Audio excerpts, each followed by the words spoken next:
राधा राधा राधा राधा राधा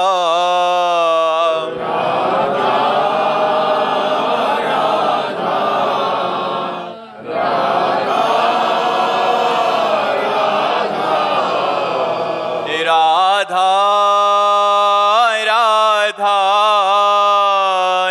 राधा राधा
हरि भक्तन की, वृंदावन धाम की, सतगुरुदेव भगवान की। भास्कर जी गुजरात से। राधे राधे राधे महाराज जी। महाराज जी, मन की शांति क्या है और वो कैसे मिल सकती है? वहीं हम बैठे हैं, बिल्कुल जहाँ आपने प्रश्न किया है वही प्रसंग खुला है। 24 घंटे भगवान के भजन में रहिए तो आपके सारे मनोरथ पूर्ण हो जाएंगे और मन शांत हो जाएगा। मानो आपने प्रश्न जो किया वो पहले ही उत्तर लिखा हुआ है इसमें। कह रहे हैं 24 घंटे आप भगवान का नाम जप कीजिए, 24 घंटे का अभ्यास बनाइए। आपको जो चाहिए संसार से लेकर भगवान तक सब कुछ प्राप्त हो जाएगा। तो उत्तर जब ये दिया तो उन्होंने कहा मेरा मन नहीं लगता, भजन में मन नहीं लगता।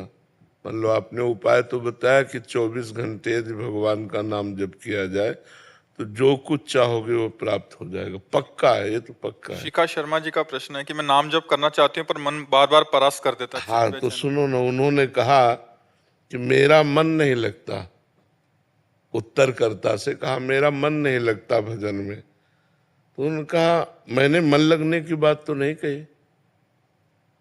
मैंने भजन करने की बात कही।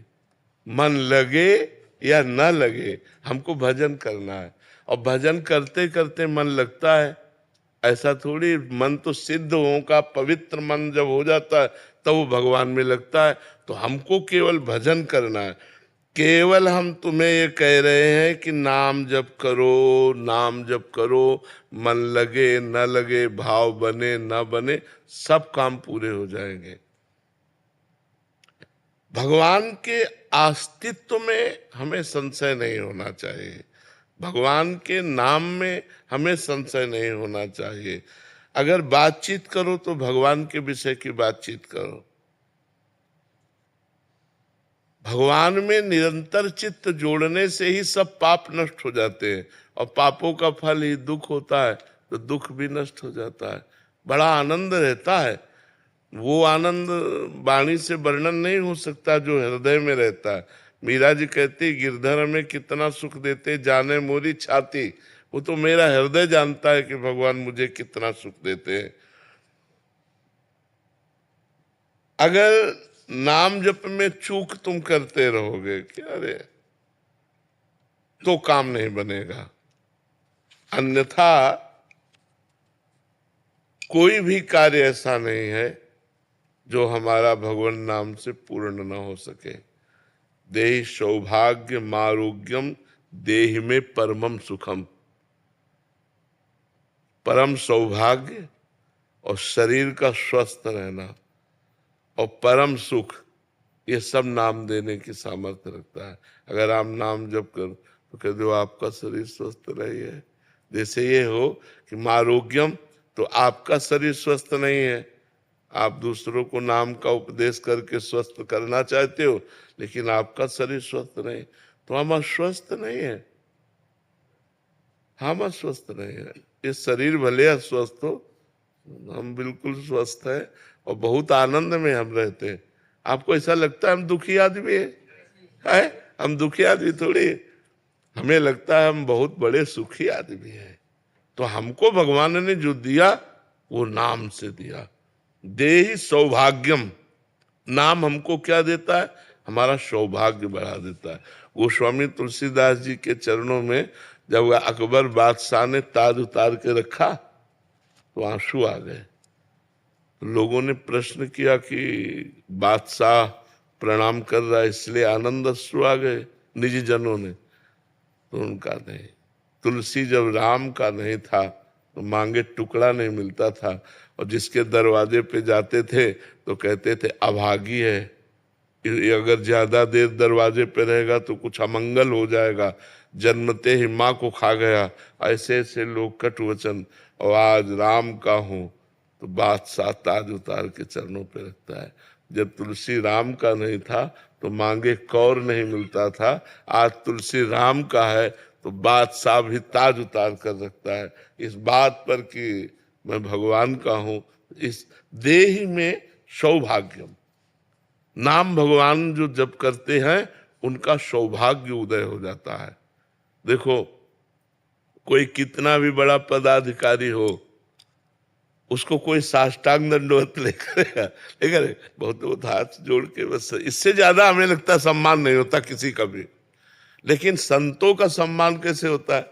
साष्टांग लौट के, पंचांग करके। पंचांग या साष्टांग लौट के होता है ना, इससे बड़ा क्या हो सकता है? किस बात के लिए सौभाग्य उदय हुआ? भगवान से जुड़ने के कारण। एकमात्र भगवान का नाम, भगवान का आश्रय, उसी भगवान के नाम आश्रय से। देखो इसमें लिखा है नाम जब करोगे तो देहि सौभाग्यम, सौभाग्य प्राप्त हो जाएगा आपको। जो आप दुर्भाग्य में भटक रहे हो, ये दुर्भाग्य हट जाएगा और सौभाग्य प्राप्त हो जाए। और देहि सौभाग्य मारोग्यम, आरोग्यम, भगवान के नाम के जपने से जो रस निकलता है ना, नाम का, नामामृत का रस, जैसे हम राधा राधा राधा, तो जो रस निकला ना, और जब हम उसको गटकते हैं ना तो हमारी अकाल मृत्यु का नाश कर देता है। हमारे जो पापाचरण के द्वारा भारी से भारी रोग आकर हमको पीड़ित करने वाले, उनका प्रभाव नष्ट कर देता है। शरीर में रोग है लेकिन मैं रोग रहित हूं। ये नाम का प्रभाव आपको बता रहे, ये नाम का बल बता रहे हैं। और कह रहे देह में परमम सुखम। परम सुख क्या है? ये सब पार्थिव सुख है। परम सुख है प्रियालाल की रूप माधुरी की झलक आ रही, उनके प्रेम में आंसू बह रहे हैं, उनके लिए हृदय तड़प रहा है, ये परम सुख है। परम सुख ये थोड़ी है कि रुपया और पैसा, भोग सामग्री, खान पान, पद प्रतिष्ठा, ये परम सुख थोड़ी है। परम सुख है भगवान। परम कौन है? भगवान। भगवान के चरणों का प्रेम। और जो सुत वित्त लोक ईसना तीनी, ये जो पुत्र ईष्णा, वित्त ईष्णा और लोक ईष्णा, जिसको सीधे भाषा में कहा जाता है कंचन, कामिनी, कीर्ति, इन तीनों पर विजय प्राप्त करा देता है नाम। तीनों पर नाम विजय प्राप्त करा। ना कभी आपके अंदर कामिनी की इच्छा होगी, न कंचन की इच्छा होगी, और न सम्मान की इच्छा होगी। आपको इतना महान नाम बना देगा। न धनम न जनम सुंदरीम कविताम व जगदीश कामये। नाम जापक के हृदय में कैसा, ना मुझे धन चाहिए, न जन चाहिए, न सुंदरी चाहिए, न विशेष प्रकार की सब महिमा। हे जगदीश, मम जन्मन जन्मनीश्वरे भवताद भक्ति रहे तुकी त्वयि। बस जन्म जन्मांतर में मुझे आपकी अहेतुकी भक्ति, प्रेम लक्षणा भक्ति प्राप्त हो जाए। तो ये जो निरंतर नाम जप करते हैं उनकी समस्त कामनाएं पूर्ण हो जाती हैं, उनका सौभाग्य उदय हो जाता है और वो भगवान को प्राप्त हो जाते हैं। क्या प्रश्न था कि मेरा मन नहीं लगता? लगे या ना लगे, आपको केवल भगवान नाम जप करना है। मन लगे ना लगे आप इसकी चिंता ना करो। जैसे अग्नि छुआ दी जाए तो चाहे भूल से छू जाए, चाहे जानकारी से छू जाए, चाहे श्रद्धा से छू जाए, उसमें दाहिका शक्ति है, वो जला देगी। ऐसे ही नाम में सर्व पाप नाशक शक्ति है, सर्व सुख प्रदान करने वाली शक्ति है। तो आप राधा राधा राधा भाव बने न बने, नाम में मन लगे न लगे, हमको जपना है, जपने से परम कल्याण हो जाएगा। जी शशि जी। राधा राधा। राधे राधे महाराज जी। महाराज जी, मैं ये जानना चाहती हूँ कि सेवा और नाम जप में किसका महत्व ज्यादा है? दोनों। पंछी दो पंखों से उड़ता है, दो पंखों में महत्व किसका है? दोनों का महत्व है। अगर एक भी पंख टूट जाए तो उड़ नहीं सकता।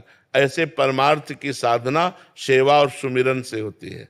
सेवा सुमिरन, भजन जो नाम जप है वो सुमिरन में आता है, और जो सेवा है वो जैसे गुरु सेवा, माता पिता की सेवा, परिवार की सेवा, प्रिया प्रीतम की सेवा, ये सब सेवाओं की, गौ सेवा, ये सब भगवत सेवा के अंतर्गत आता है। हम भगवत भावना से सेवा भी करें और नाम जप भी करें। अगर हम केवल नाम जप करते हैं तो सेवा नहीं करेंगे तो हमारे कर्तव्य का विरोध। माता पिता बूढ़े हैं, अब उनको हमें पानी देना, हम कह रहे हमने बैठ के नाम जप कर, नहीं, नाम जप करते हुए पानी दो जाके, नाम जप करते हुए उनके कपड़े धो, नाम जप करते हुए अपने सास ससुर की सेवा करो, नाम जप करते हुए अपने पति की सेवा करो, नाम जप करते हुए अपने पुत्र की सेवा करो। तो सेवा और सुमिरन दोनों जरूरी है, दोनों का बहुत बड़ा महत्व है। बिना सेवा के सुमिरन अधूरा और बिना सुमिरन के सेवा अधूरी। इसलिए गुरु सेवा, संत सेवा, भगवत सेवा, माता पिता की सेवा, परिवार की सेवा, ये सब जगह कहा जाता है सेवा करो, साधु सेवा करो, क्योंकि उससे सुमिरन में हमारी बढ़ोतरी होगी, और जो सुमिरन कर रहे हैं उससे भगवान की प्राप्ति हो जाएगी। अमिता जी। राधे राधे महाराज जी। महाराज जी, आप कहते हैं कि आपके यहाँ कोई चमत्कार नहीं है, पर जब हार के कोई आपके पास आता है तो आप उसे कहते हैं जाओ प्रयास करो, तुम्हें आध्यात्मिक बल का अनुभव होगा। बाबा, आपके दरबार की, तेरे दरबार की आली नराली, वो आपने हमारे पास जो कुछ है वो राधा नाम है और राधा किशोरी के चरणार बिंद है। उन्हीं के बल से कहते हैं आप नाम जप करो, आपका परम मंगल होगा, कि आपकी हर समस्या का समाधान हो जाएगा। आप नाम जप करो, धैर्य पूर्वक धीरे धीरे चलो, लॉन्ग टाइम तक नाम जप करो। ये नहीं कि 2-4 माला किए छोड़ दिए, हर समस्या का समाधान हो जाएगा, भगवान की प्राप्ति हो जाएगी। इससे बढ़कर और क्या है? कोई भी देखो, जैसे शरीर में दुख है हमारे, लेकिन उसकी व्यथा नहीं है, हमें परेशानियां हैं, बहुत परेशानी है। जब किडनी फेल है दोनों तो कितनी परेशानी हो सकती है, लेकिन व्यथा नहीं है, हम परेशान नहीं है। ये भगवान के नाम का चमत्कार, भगवान के नाम की महिमा, कि हमें परेशानी होते हुए भी परेशानी नहीं है। मरना है उसका डर नहीं है, कोई विपत्ति नहीं है, चाहे जितनी बड़ी विपत्ति हो, कोई विपत्ति नहीं है। ये चीजों में तो आप लोग परेशान रहते हैं ना, शरीर की विपत्ति, समाज की विपत्ति, धन की आवश्यकता, कल क्या होगा इसकी चिंता, इस सब से मुक्त करने के लिए राधा नाम है। अगर आप भगवान का नाम जप करें, अच्छा, आप लोग जो प्रभावित हो रहे हैं वो अंदर से आप जानते हैं सत्य क्या है और असत्य क्या है, पाखंड क्या है और सत्य भक्ति क्या है। आप ना जानते हो तो भी आप जानते हैं, क्योंकि भगवान के अंश है। तो आपको कहीं ना कहीं यहाँ बैठ करके आत्म शांति मिलती है, आत्मविश्वास जागृत होता है। यही चमत्कार है हमारी श्री जी का, कि सबके हृदयों को आह्लाद प्रदान कर रहे हैं।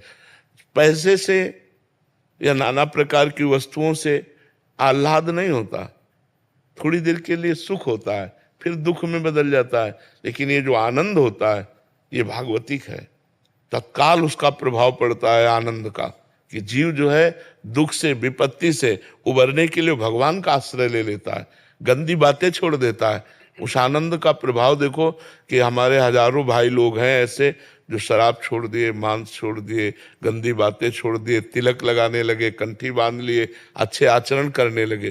जो गंदे आचरणों में थे वो अच्छे आचरणों में आ गए। अब आप इसी को चमत्कार समझ सकते हैं, इसी को परिवर्तन समझ सकते हैं। और सबसे बड़ी बात होती है किसी जीव की बुद्धि को बदल देना, सबसे बड़ा चमत्कार होता है किसी जीव की बुद्धि को बदल देना। तो हमारी श्री जी सबसे बड़ा चमत्कार कर रही कि बिगड़ैल जितनी बुद्धि है उन सबको सुधार रही है। यही चमत्कार है वृंदावन का, वृंदावन राधा के कुंज का, कि अगर आप सुन लिए तो सुधरोगे जरूर। बहुत सारे डरते हैं कि या तो सुनना नहीं या तो सुनना नहीं, कि हमें प्रेमानंद की बात बंद कर दो, सुनना। अगर सुन लिए तो तुम्हें शराब छोड़ना पड़ेगा, मांस छोड़ना पड़ेगा, गंदी बातें छोड़ने पड़ेंगे, अच्छे मार्ग में आना पड़ेगा, नहीं तो तुम्हारे जलन पैदा हो जाएगी, हृदय जलने लगेगा और आप सुधरने लगोगे। यही बात हमारी श्री जी की है। राम जी, राधे राधे महाराज जी। महाराज जी, स्वामी सुंदरदास जी महाराज जी की वाणी में कहा गया है कि देहधारी से प्रीत ना कोई, सो अवतार कहाया, वे हम दोनों भाई भाई एको जननी जाया। महाराज जी, प्रभु संत वाणी जी में कह रहे हैं कि देहधारी जो अवतार आदि सभी को और हम सभी को एक कहा गया है। एक जननी यानी माया से उत्पन्न है, तो माया से प्रीत करना यानी अवतार का भजन करने से क्या माया का भजन होगा, और माया के भजन से कल्याण नहीं होता, संत कहते हैं।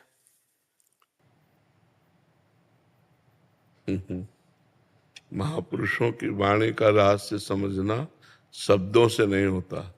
एक होता है शब्दार्थ, एक होता है वाच्यार्थ, एक होता है रहस्यार्थ। क्या भगवान का शरीर पांच भौतिक है? गोस्वामी तुलसीदास जी कहते हैं, चिदानंदमय देह तुम्हारी और विगत विकार जान अधिकारी। चिदानंदमय देह भगवान की होती है। भगवान का शरीर पांच भौतिक थोड़ी होता है। भगवान के शरीर में रक्त, मांस, हड्डी, त्वचा ये थोड़ी होती है। भगवान अपने नाखून से सुन सकते हैं, भगवान अपने चरण से देख सकते हैं। जो सर्वांग सर्व रूपों में वही सच्चिदानंद वपु धारण करके प्रकट हुए भगवान, जो स्वयं अपनी माया को अधीन करके अवतार लेते हैं। और हम सबका जन्म प्रकृति के अधीन होकर हुआ है, और भगवान माया को अधीन करके प्रकट होते हैं।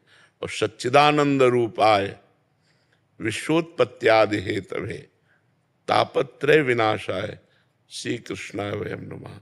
हम लोग रूपासक्त हैं। श्री वृंदावन बिहारिणी और बिहारी जी के रूपासक्त हैं, उनके चरण आसक्त हैं, उनके उपासक हैं। अगर हम माया की उपासना करते हैं तो फिर जगत का मंगल क्यों हो रहा है? विचार करो आप।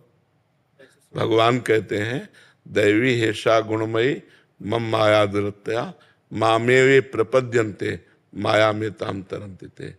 ये सब भगवान के ही अवतार हैं समझो, पर ये मायाकृत है। इनसे प्रेम नहीं करना, इनसे प्रेम नहीं करना। जो मायातीत है, जो गुणातीत है, जो कालातीत है, उससे प्रेम करना है। भगवान कालातीत है, भगवान गुणातीत है, भगवान मायातीत है। भगवान अपनी प्रकृति को अधिष्ठित, प्रकृति को अधीन करके जो अपनी योग माया से प्रकट होते हैं। योग माया मतलब सच्चिदानंदमयी, प्रकृति माया त्रिगुणमयी, सतोगुण, रजोगुण, तमोगुण। तो जो सतोगुण, रजोगुण, तमोगुण से देह बने हुए हैं, इनसे ममता न करो।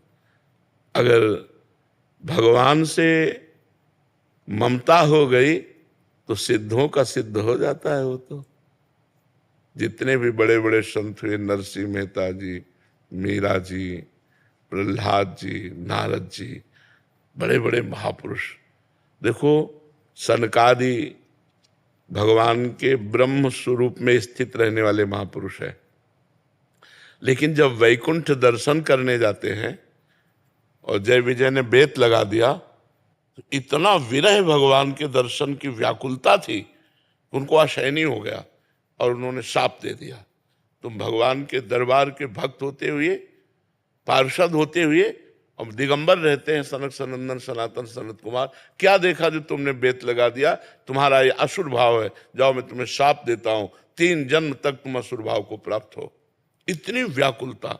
और जब भगवान आए वैकुंठनाथ, तो उनके दर्शन से, उनकी तुलसी की गंध जो चढ़ी हुई चरणों से, वो ब्रह्मानंद में छके हुए महापुरुष विकल हो रहे थे। जनक जी परम ज्ञानी महापुरुष हैं।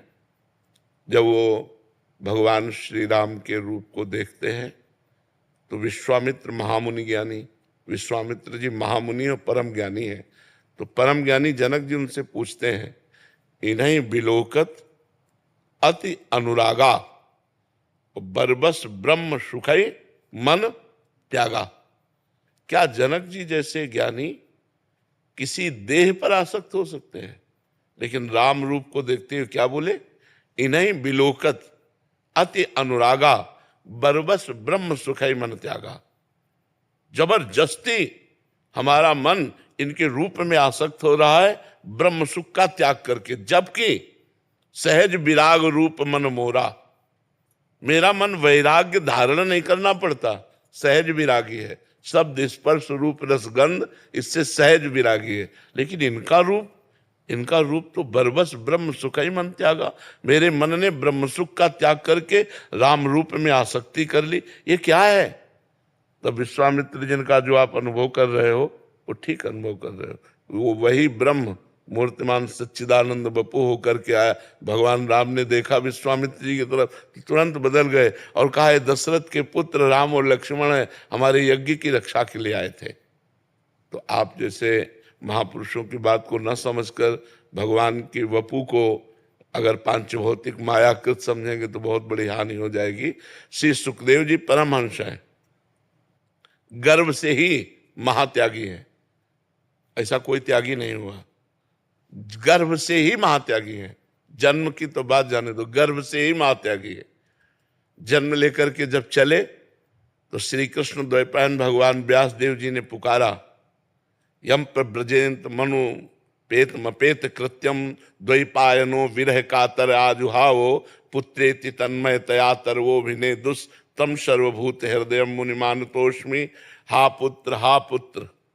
सुखदेव जी ने मुड़कर पीछे नहीं देखा, अपने माँ को नहीं देखा, अपने पिता को नहीं देखा, और समस्त वृक्षों में संकल्प किया तो हर वृक्ष से निकलने लगा सुकोहम सुकोहम सुकोहम, मैं सुखदेव हूं, मैं सुखदेव हूं। समझ गए कि इनकी ब्रह्म में स्थिति है, सार्वभौम ब्रह्म में स्थिति। मन से नमस्कार किया कि ऐसा पुत्र। और वही सुखदेव जी, उन्हीं भगवान व्यासदेव जी के शिष्य के द्वारा गाया हुआ एक श्लोक जब सुना, बरहा पीडम नटवर बपु कर्णयोः कर्णिकारम बिभ्रदवासः कनक कपिसम वैजयंतीं च मालां रंध्रान् वेणोरधर सुधया पूरयन गोप वृंदैः वृंदारण्यम स्वपद रमणम प्राविशद गीत कीर्ति। कनेर के फूल लगाए हुए हैं, मोर पक्ष धारण किए हुए हैं, सुंदर चित्रकारी की गई धातुओं से, नवीन नवीन कोपल, जो वृक्षों के पत्ते नवीन पत्ते वो जगह जगह लगाए गए हैं। नटवर वेश वपु धारण किए, अधरों में बंसी विराजमान है, साथ में सखागण उनकी जय जयकार करते चल रहे। जब ये रूप सुना तो आसक्ति पैदा हो गई।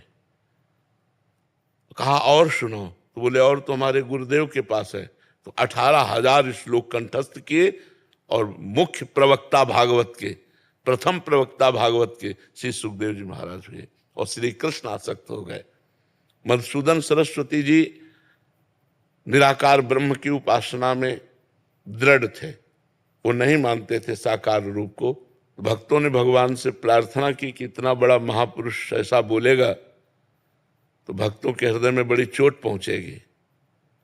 तो देखा उनका दृश्य बदल गया, देखा यमुना का पावन तट, ललित त्रिभंगी मुरली धारण की हुई, बंसी बजाते हुए धीरे धीरे गज की चाल से चल रहे हैं।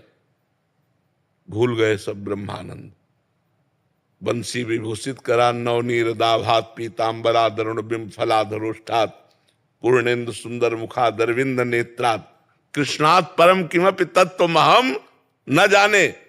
कृष्ण से भी कोई परम तत्व है ऐसा मैंने भूल गए ब्रह्मानंद।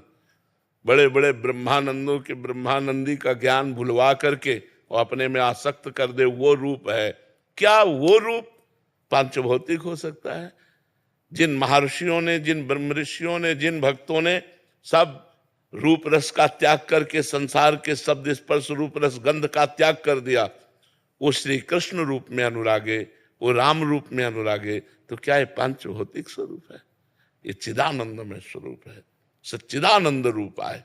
ये बात समझना होगा। तो ये जगत क्या है? ये भगवान का मायाकृत रूप है। इन देहों में आसक्ति नहीं करना, लेकिन भगवान में परमाशक्ति करना है। अब यही तुम्हें और बता दें बिल्कुल सरल भाषा में। गुरु का शरीर मायाकृत है, मानते हो? गुरु पांच भौतिक शरीर धारण किए हुए मायाकृत है, लेकिन संसार की आसक्ति शरीरों की त्याग कर गुरु के शरीर में आसक्त कर ले, गुरु में आसक्त हो जाए, और जो गुरु में आसक्त हो गया वो परब्रह्म में प्रतिष्ठित हो जाएगा।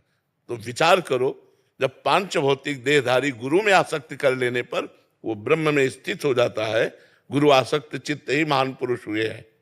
जितने हुए हैं महान पुरुष वो सब गुरु आसक्त चित्त हुए हैं। कोई भी महापुरुष हो उनको देखो अपने गुरु में कितने आसक्त है। ऐसे आसक्त महापुरुष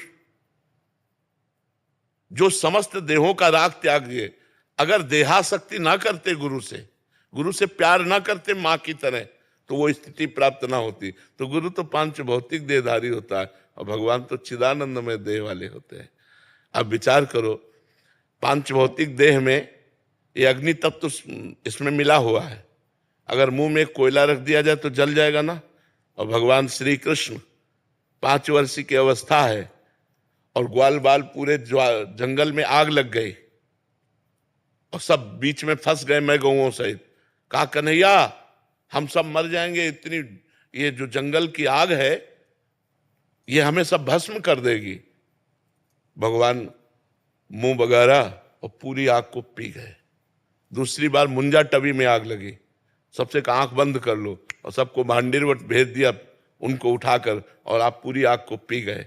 आप विचार करो, एक बूंद जहर काफी है कालिया का लोगों को मारने के लिए। पूरा जहर का दह है और उसमें काली नाग रहता था, 101 फण वाला। भगवान कूद करके उस दह में और उसको मान मर्दन करके और आदेश किया रमणक द्वीप जाइए। और भगवान, अगर भगवान का पंच भौतिक देह होता वही भस्म हो जाता। सोचिए, 7 वर्ष के गिरधारी हैं और 21 किलोमीटर के गिरिराज जी है। ऐसे 7 दिन 7 रात, क्या पांच भौतिक शरीर में ऐसी सामर्थ्य है? विचार करके देखिए। तो महापुरुषों के कथन को हमको समझना होगा। इन देहों से राग मिटाने के लिए कह रहे हैं, ना कि भगवान से।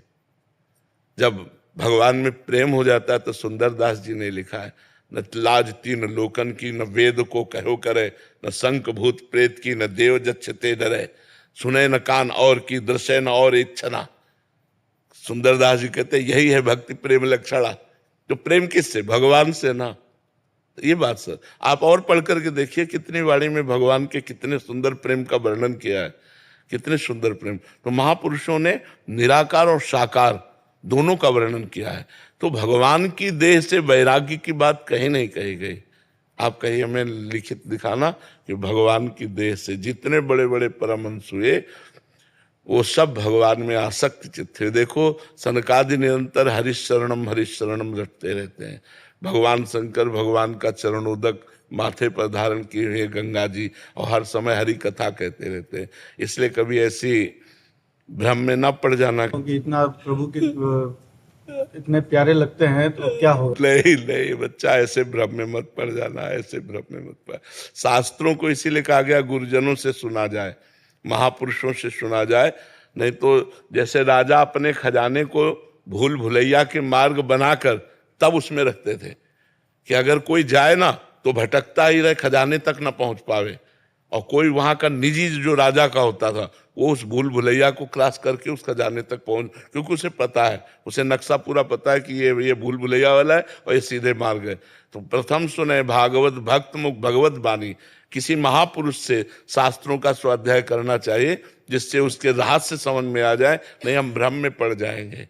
और जैसे अब ये भ्रम पड़ जाए तो बहुत बड़ी हानि हो जाएगी, पूरा जीवन व्यर्थ चला जाएगा। भगवान पर दोष दर्शन हो गया तो बचा क्या, भगवान के श्री विग्रह में दोष दर्शन हो गया तो बचा क्या।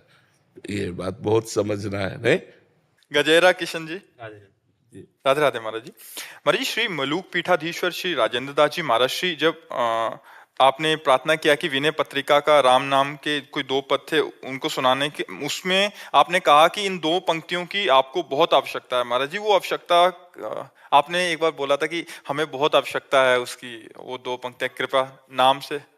हाँ, वो क्या नाम है से कि बड़ा जैसे अपने को जो चीज बहुत स्वादिष्ट लगती है ना, उसे बार बार खाने की इच्छा होती है।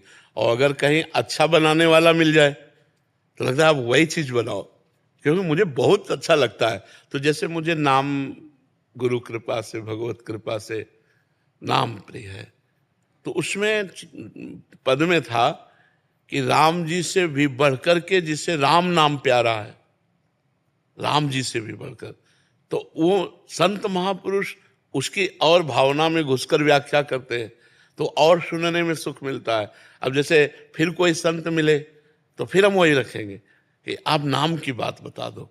तो ऐसा नहीं है कि जैसे नारद जी को जब श्री महाराज निमि ने प्रश्न किया तो उनका, आज आपने हमारे भगवान नारायण की स्मृति करा दी।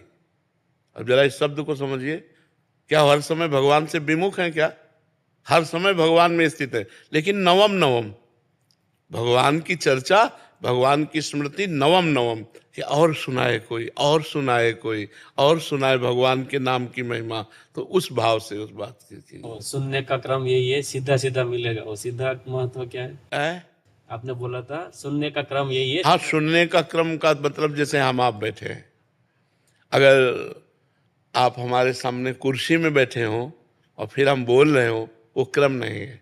तभी नीचे उतर करके बैठे थे कि सुनने का क्रम यही है कि वक्ता की दृष्टि में दृष्टि हो और उनके चरणों में बैठ के सुना जाए, ये सुनने का क्रम है। जैसे 16 वर्ष के श्री सुखदेव जी हैं और 10,000 वर्ष के, लाखों वर्ष के महात्मा हैं, बड़े बड़े महात्मा हैं, सब नीचे बैठे हुए हैं और उनका एक बालू का सिंहासन आसन बनाया गया, उस पर वो विराजमान है। तो सुनने का क्रम यही है कि जो महापुरुष बोले उसके नीचे बैठ करके उस पर दृष्टि मिला के और फिर सुना जाए। जैसे चातक जो है, एक भी बूंद गिरा तो सीधे मुंह पे लेता है, ऐसे जो चातक श्रोता होता है, एक भी शब्द निकला कान से लेके हृदय में बैठा लिया, ओ ये बात, ये बात, ये बात, और फिर उसका मनन किया और उसको स्थापित कर लिया अपने हृदय में। अब वो पूरे जन्म भर के लिए बात स्थापित हो गई, मनन करके, समझ करके। समझ गए ना जी? कृष्णपाल जी, श्री हरिवंश महाराज जी। महाराज जी, अभी आपकी जो पूज्य राजेंद्र दास जी महाराज जी के साथ चर्चा हुई थी, जिसमें पूज्य महाराज जी ने बोला था कि गुरु प्रदत्त जो नियम है उसको कर लीजिए, मंत्र जैसे 11 माला दिया है, उसके अलावा नाम जप कर सकते हैं। बट अभी क्या साधकों को, जैसे इनको ही वो है संशय है कि महाराज जी पहले तो 11 माला से ज्यादा भी कर लेते थे, 20 कर लेते थे, अभी ऐसा मन में हो गया कि गुरु प्रदत्त 11 माला ही करनी है, उसके अलावा वहां संतों की बात को समझना चाहिए। जैसे नाम की महिमा चल रही है, हमारा नाम प्रेम अधिक है। उन्होंने देखो प्रसंग भी कहा था कि एक संत थे जो राम राम राम राम जपते थे और 1 अरब नाम उन्होंने जपा भगवान का, तो भगवान का साक्षात्कार हो गया। इतना मतलब रात दिन पर उन्होंने गुरु नहीं बनाया था। तो सब संतों ने उनसे कहा कि आपने गुरु नहीं बनाया, निगुड़ा हो, भले आप भगवत, लेकिन संत समाज में तो गुरु। तो उस समय जिन महापुरुष का प्रकाश था उनकी शरण में गए, तो वो निम्बार्क संप्रदाय के थे। तो उन्होंने उनको मंत्र दिया, अब गोपाल मंत्र, बड़ा मंत्र। अब 10वें वर्ष का अभ्यास, राम राम राम राम राम राम राम राम राम।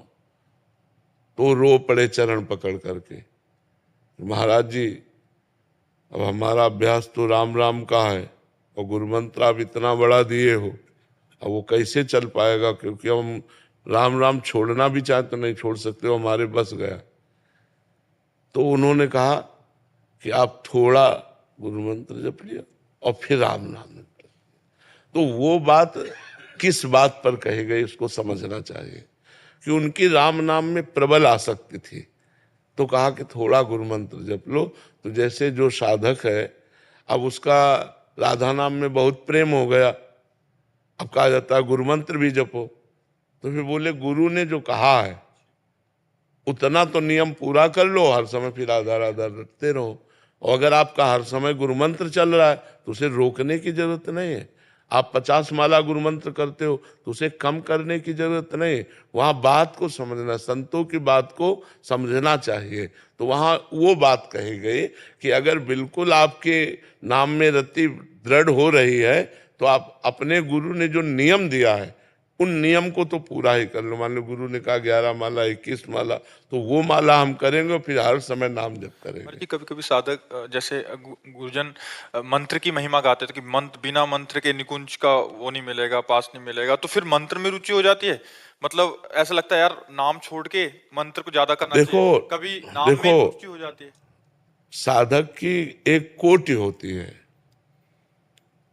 जब आप अच्छी साधना में पहुंचोगे तो आप गुरु मंत्र में ही टिक जाओगे, अधिक समय गुरु मंत्र में ही आपकी स्थिति रहेगी, क्योंकि गुरु मंत्र ही स्वरूप संबंध प्रकाशित करता है। नाम जप की कृपा से गुरु मंत्र मिलता है और गुरु मंत्र की कृपा से स्वरूप संबंध, सेवा संबंध जो हमारा प्रिय दास्य भाव, वात्सल्य भाव, सख्य भाव, गोपी भाव, सहचरी भाव संबंध जो है वो मंत्र से प्रकट होता है। अभी ये बात सुन लेंगे तो कोई कुछ साधक हैं 1-1 लाख नाम जप करते हैं, अभी वो हमारे पास फिर आते हैं, बाबा अभी महाराज जी ने बोल दिया, अभी दिमाग में वही घूम रहा है। हाँ, तो बात समझना पड़ेगा ना। अगर मंत्र में बिल्कुल तुम्हारी रुचि नहीं है और नाम में रुचि है तो आप 11 माला मंत्र कर लीजिए और निरंतर नाम कीजिए। और अगर, हाँ बिल्कुल बात वैसे ही बनेगी। और अगर आपको रुचि हो रही तो फिर गुरु आज्ञा का पालन करके निरंतर मंत्र में चलो। अपवित्र दशा में केवल नाम जप करो और पवित्र दशा में गुरु मंत्र जप करो, आपका कल्याण हो। उसमें ना फिर क्या होता है महाराज जी, नाम को छोड़ के मंत्र में गए, मंत्र में कुछ दिन बाद दिन नहीं लगा, फिर ना इधर के रहे ना उधर। हाँ नहीं, ऐसा नहीं। और फिर बाद में आते हैं कि पहले तो नाम तो 50,000 हो जाता था, अभी मंत्र को प्रयास किया बट मंत्र अभी 15 या 20 माला से बस 15-20 माला कर लो और निरंतर नाम जप करो। हाँ, उसी से मंगल हो जाएगा। विजेता जी दिल्ली से।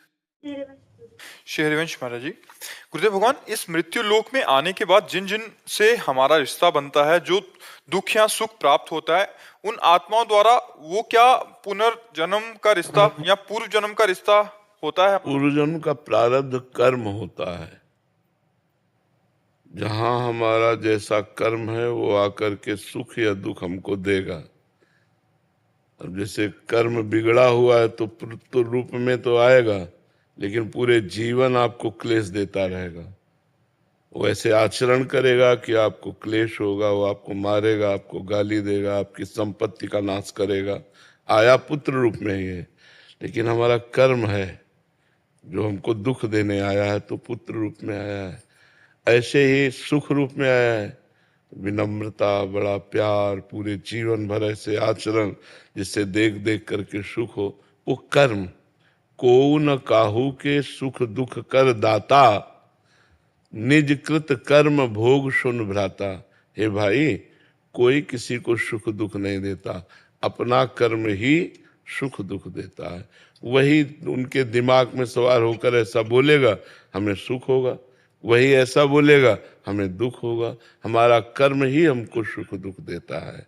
तो इसलिए हमें ये जन्म जो है राग रहित हो करके, ममता रहित हो करके, सारा ममता सारा अनुराग भगवान के चरणों में समर्पित कर दें और नाम जप करें और सबसे अच्छा व्यवहार करें। अपने पराये का भेद न रखें। सब में भगवान विराजमान है। ये अपने पराये छोटे छोटे घरों में अपने को बांट ले, ये सब अज्ञान की बातें हैं। भगवान ने तो मेरा व्यवहार सबके साथ अच्छा होता, लेकिन प्यार और इज्जत के लिए हमेशा तरसती हूँ। मेरा व्यवहार तो सबके लिए अच्छा होता है, बट सामने से प्यार और इज्जत के लिए मैं हमेशा तरसती रहती हूँ। नहीं, इसकी जरूरत नहीं है। दुखी हो जाओगी, परमार्थ में नहीं चल पाओगी। तुम्हें कोई प्यार दे संसार में, तुम्हें कोई सम्मान दे संसार में, ऐसी आकांक्षा रखना बिल्कुल गलत आकांक्षा है। ये घोर विष की पान करने की वृत्ति है। सम्मानम कल्याति घोर गरलम नीचापमानम सुधा।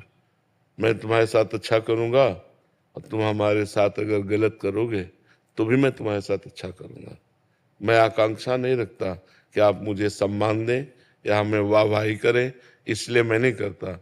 मैं आपके साथ अच्छा व्यवहार इसलिए करता हूं कि मेरे भगवान आपके हृदय में वास करते हैं। अगर आप सम्मान, इज्जत का मतलब सम्मान ही होता है। अगर आप सम्मान चाहती हैं, आप उधर से अनुकूल बात चाहती हैं, को आपके अनुकूल चले, वो आपको सम्मान दे, तो ये मायाकृत बात है। इसमें आपको दुख होगा, जलन होगी, आप अच्छा करना भी छोड़ देंगे। अच्छा करके दूसरे से सम्मान चाहना, दूसरे से अनुकूलता चाहना, यह अज्ञान की बात है, परमार्थ की बात नहीं। परमार्थ की बात यह है कि अच्छा करके यदि सामने वाला बुरा हमारे साथ व्यवहार करता है तो भी हम अच्छा करेंगे, क्योंकि हम उसके लिए नहीं कर रहे, हम भगवान के लिए कर रहे हैं। वो व्यक्ति अपने स्वभाव से हमें गाली दे रहा है, लेकिन अगर अवसर आया तो सबसे पहले हम दौड़कर उसका सहयोग करेंगे। ऐसी भावना होनी चाहिए। ये परमार्थ है। स्वार्थ और परमार्थ में अंतर होता है। आपकी जो बात है वो स्वार्थ युक्त है। आप स्वार्थ रखते हैं कि हम इसको पानी पिलाए तो धन्यवाद हमें बोले, ये बात ठीक नहीं है, ये स्वार्थ युक्त है। परमार्थ ऐसा आदेश नहीं करता। परमार्थ आदेश करता है नेकी कर दरिया में डाल। अच्छा किया और परमात्मा के लिए समर्पित कर दिया, तुम हमारे साथ उसके बदले में क्या व्यवहार करते हो हमें उससे कोई मतलब नहीं है। अगर आप परमार्थ में चलना चाहती तो इस बात को स्वीकार करें, क्योंकि दुखों का नाश करने वाला परमार्थ ही, अध्यात्म ही है। स्वार्थ में तो दुख ही दुख है। ये पक्की बात समझ लीजिए कि जिसको आप सहयोग करेंगी, अधिक से अधिक जिसको आप प्यार देंगी, सम्मान देंगी, दुलार करेंगी, वही ऐसा आचरण करेगा कि आपका हृदय जलेगा। अगर आप सम्मान और इज्जत चाहती हैं तो परमार्थ पे फिर चलना बड़ा कठिन हो जाएगा, क्योंकि संसार प्रतिकूल व्यवहार करता है। हमको हंस के प्रतिकूलता को टाल करके आगे बढ़ना है। अगर हम इसी अनुकूलता प्रतिकूलता में स्थित रहे तो क्षमता को कैसे प्राप्त होंगे, कैसे भगवान के चरणों तक हम पहुंचेंगे। ये मार्ग बड़ा चढ़ने वाला है, ऊर्ध्वगामी मार्ग है। ये मार्ग ऊर्ध्व है, ये अधो मार्ग है। तो अधो मार्ग की तरफ मत चलो, ऊर्ध्व मार्ग, स्वार्थ की तरफ मत चलो, परमार्थ की तरफ चलो। गुलशन जी महाराष्ट्र से। जय जय श्री राधे। श्री हरिवंश महाराज जी, आपके चरणों में कोटि कोटि प्रणाम। गुरुदेव, आप जी कहते हैं कि किसी पर दोष दर्शन मत करो, खासकर किसी वैष्णव भगवान पर तो बिल्कुल भी दोष दर्शन मत करो। ये जानकर भी दोष दर्शन स्वतः ही हो जाता है महाराज जी। ये हमारे अंदर एक कमी है जो हम छिद्रान्वेषण करते हैं। छिद्रान्वेषण माने दूसरों के दोषों का दर्शन नहीं करना है। क्यों नहीं करना? जब वो गंदा आदमी है तो परमात्मा भी अंदर विराजमान है, ये क्यों नहीं देखा? क्रियाएं जो हो रही है, जैसे कठपुतली नाच रही है तो अज्ञानी जीव कठपुतली को बुरा भला कहेगा, लेकिन जो विवेकी पुरुष है, जानने वाला है, वो कठपुतली को दोष नहीं देगा, उस नचाने वाले को। वाह यार, क्या कलाकार है नचाने वाला। तो हमारे भगवान 3 प्रकार का नाच नचा रहे हैं पूरे जगत में, सतोगुणी, रजोगुणी और तमोगुणी। तो सतोगुण निर्दोष है, रजोगुण और तमोगुण में दोष है। तो कोई रजोगुणी है, कोई तमोगुणी है, कोई कामासक्त है, क्रोधासक्त, लोभासक्त, मोहासक्त, ऐसी लीलाएं कर रहा है, इन्हीं में तो दोष है। और कोई भगवद आसक्त है, भजन कर रहा है, तो मेरे भगवान की सब लीला हो रही है। जैसे ये गलत कर रहे हैं तो हम इनकी गलती ना देखकर इनमें भगवान विराजमान ये देखे ना। सिय राम में सब जग जानी, करो प्रणाम जोर जुग पानी। इनमें गलती जो दिखाई दे रही वो हमारे अंदर है। अगर हमारे अंदर गलती ना हो तो इनमें गलती दिखाई नहीं देगी। जैसे हमसे पूछो कि कोई गलत है तो हमें लगता है कोई गलत नहीं। भाई वो बेचारा विवश है भगवान की माया से, उसमें क्या है, भगवान चाहे तो 1 मिनट में उसे महात्मा बना दे, और वही छूट दिए इसलिए माया रौंद रही है। विचार करो, विवेक करो, क्या आप में दोष नहीं है? जब हम निर्दोष हो जाएंगे तो हमें कोई दोषी दिखाई नहीं देगा। और बुरा जो देखकर मैं चला, बुरा न मिलिया कोई, जो दिल खोजूं आपनो, तो हमसे बुरा ना हो। हमारे अंदर बहुत बुराइयां हैं। तो तेरे भावे जो करे भलो बुरो संसार, नारायण तू बैठ के अपनो भवन बुहार। जो जैसा चल रहा है भगवान की माया से युक्त है। हमको अपने हृदय को निष्पाप करना है, अपने हृदय को निर्दोष करना है। अगर हम अपने हृदय को निर्दोष करना चाहते हैं तो दूसरों में दोष दृष्टि ना देखें। अगर हमें दोष दृष्टि दिखाई देती है तो तत्काल हम उसको प्रणाम करें। भगवान आप इसके भी हृदय में विराजमान हो। मेरे अंदर जो दोष दृष्टि देखने की प्रवृत्ति है नाथ, इसको नष्ट कर दो। आप बच जाओगे, आप आगे बढ़ जाओगे। अगर ऐसे ही दोष देखते रहिए तो ऐसा है तो ऐसा है, तो आप बहुत कूड़ा करकट अपने हृदय में एकत्रित कर लोगे और परमार्थ में नहीं चल पाओगे, पक्का नहीं चल पाओगे। ये पक्की बात समझ लो। जो हम दूसरों में दोष देखते हैं वो हमारे अंदर दोष होता है, और जब हम दूसरे को दोषी कहेंगे तो हमारे अंदर वो दोष बढ़ जाता है और हमको फिर भ्रष्ट कर देता है, नष्ट कर देता है। पक्की बात मान लो। इसलिए किसी के दोष दर्शन मत करो, किसी की निंदा मत करो। किसी के दोष कथन श्रवण करने से बहुत जल्दी अंतःकरण अपवित्र हो जाता है, पाप दूसरों का हमारे ऊपर आ जाता है। तो देखो पुण्य करना कितना कठिन और नष्ट होना एक क्षण में है।